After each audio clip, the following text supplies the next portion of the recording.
Bwana, habari Tanzania, habari si wengine ni wale Bigman, wauzaji wa vifaa vya pikipiki ama bodaboda. Tunapatikana Kariakoo, mtaa wa Swela Market.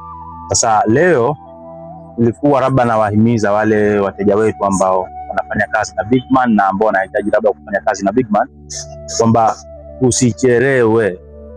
Kumbuka kwamba mwezi wa 5 unaoingia kidogo, kuna baadhi ya vitu vitapanda bei. Kwa hiyo tunaomba kwa heshima na taadhima, wahi mapema, muda ndo ili baadaye hata kama bei zinakuja kupanda, at least uwe na stock wa kutosha.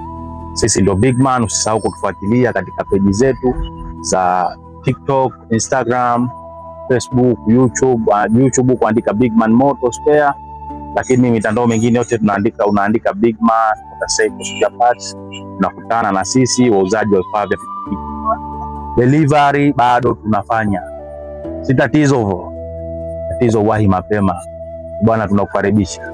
Kumbuka kwamba ni bora kuwa mbwa mwitu anayetembea peke yake kwa heshima kuliko kuwa kondoo anayetembea na watu wengi anapoelekea machinjioni.